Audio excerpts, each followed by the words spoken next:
Inequality is an imbalance so deeply rooted today that many people are unaware of its existence. However, millions of people around the world suffer from it and live on the margins of the society with no chance of development their potential because they don't have the same opportunities as everyone else.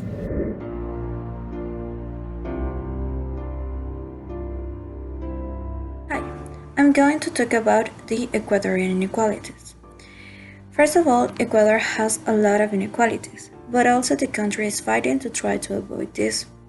The main inequality that I found in Ecuador is the culture, because people from the coast region judge and kind of don't accept the people of the Andean zone, and vice versa.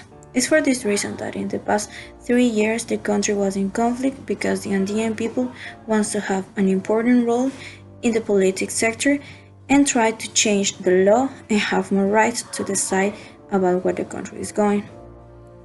This problem causes a change of other problems, as the economic inequality because the rich are becoming richer and the poor are becoming poor. Also, it creates a lot of conflicts and the country is fighting in constant. But the current government has a politic of inclusion, so all the cultures in Ecuador can coexist in peace, and this is all about to try the cultures have a representative in the assembly who can talk for them and try to make the others listen what the citizens really need and wants to.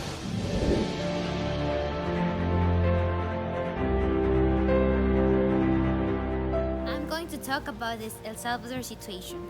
El Salvador is the smallest country in Central America with an area of 2,001 kilometers and a population of 5.7 million of people. It's among the countries in Latin America and the Caribbean with the highest level of inequality. The main challenge the country currently faces are migration, violence and social insecurity, gender inequality, as well as the preparedness to climate change impacts and the impacts of natural and anthropic phenomena. According with the World Bank, however, the COVID-19 pandemic has a significant impact on people's life and families' incomes. Also, El Salvador was the Central American country most quickly to act. Due to the pandemic, the poverty rate is expected to increase 5.9 percentage points. El Salvador has one of the largest shares of vulnerable population in the region, in fact, 88%. And further decline in economic activity can result in a significantly higher share of people and risk of falling into poverty. The crisis also impacted growth in 2020 and in 2021, with a GDP contracting significantly by 7.9%.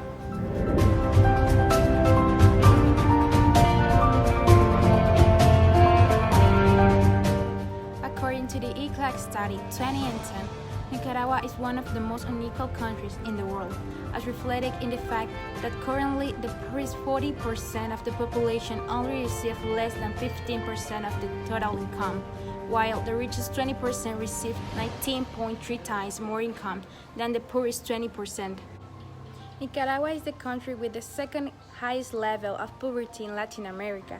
We can say that poverty prevails massively, which cannot be overcome without a policy of short, medium, long, and longer term aimed at the development of the country, which is capable of generating decent jobs with social security coverage, among others, but also improve income levels that favor the consumption of a basic basket that ensures survival with balanced standards and therefore affect the overcoming of exclusions from the high level of poverty in all sense. Nicaragua has a great challenge in the area of education. The analysis of the INEDA components indicated that the country's educational level is below the average for the Latin America region. Basic education coverage is incomplete and part of the population is still uneducated, a situation that shows imbalance at the urban-rural level and between departments.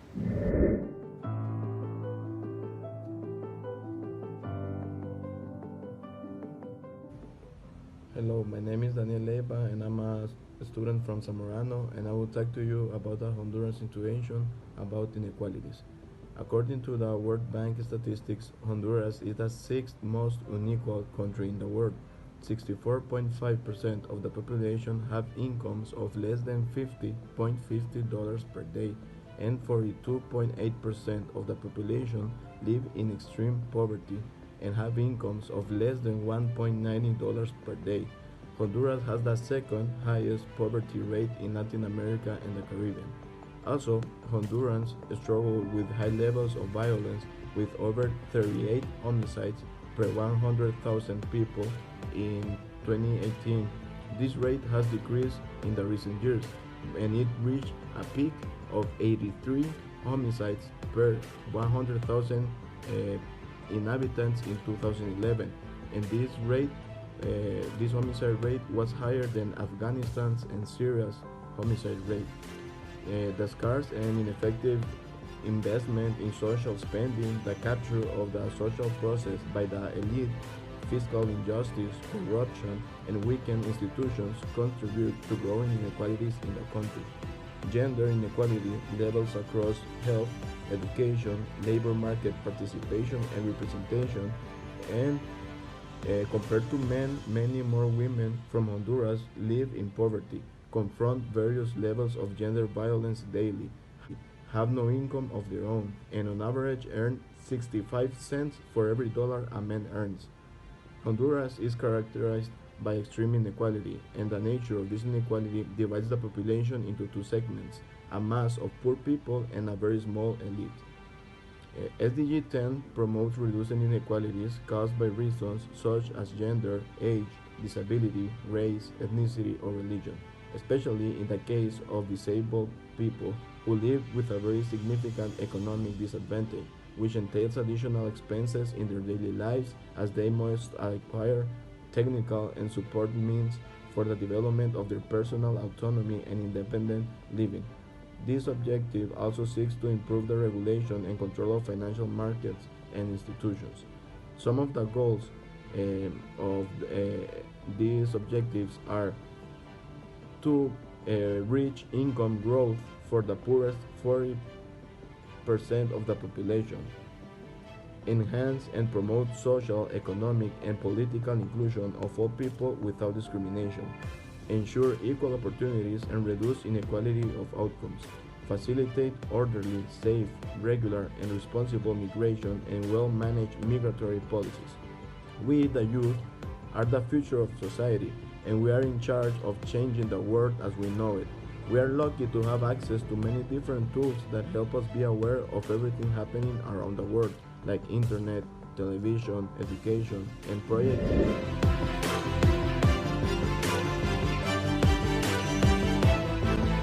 My name is Shaquita, and I am a U.S. citizen and student, and I will be discussing ways that me and my classmate Temples think are good ways to reduce inequality here in the U.S. Ways we can reduce inequality in the U.S. is by increasing economic inclusion and creating decent work with higher income and enhancing social services to ensure access to social protection. Most Americans who say there is too much economic inequalities in this country thinks that the federal government and big business should play a role in reducing inequality. Small but sizable shares say that the state government and wealthy individuals should have a lot in responsibility to this regard. Half of all the U.S.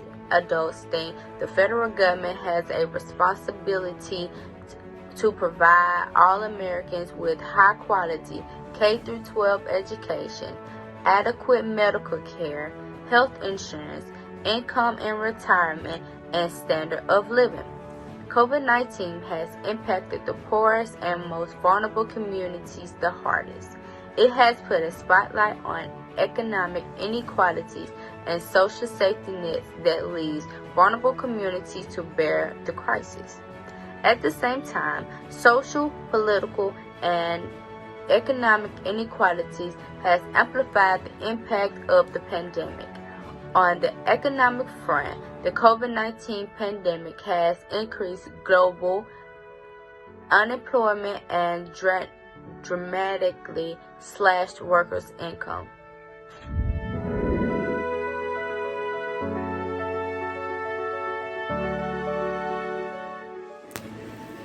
Hello, and I'm going to talk about how to reduce inequalities in Kenya. I'm gonna start with the social. First of all, education. When you educate a big number of people about inequalities, it creates awareness. People are able to teach each other, and that like it's self-explanatory. So educating is one of them, and the second of all is creating policies that bring low-income housing income in neighborhoods. When we create policies about low-income housing into high-income neighborhoods, not everybody has the same resources as the rich and the poor. So I think when we create policies that bring down low-income housing into higher income neighborhoods, it will definitely curb it. Third of them is, I could say, expanding the earned income tax.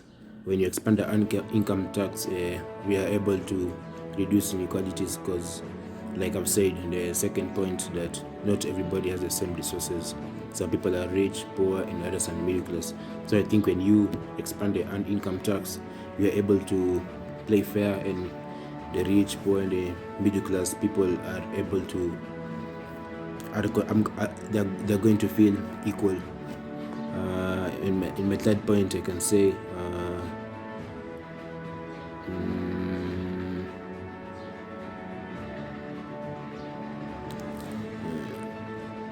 invest in education. I think when we invest in education, we are able to get good, be creative, and we are able to make better lives of ourselves. I think that one also can curb the inequalities we are facing here in Kenya. And also, I can say inequalities are relationships, like building and strengthening strong relationships so that everybody can feel as one, like being nice to people and everything.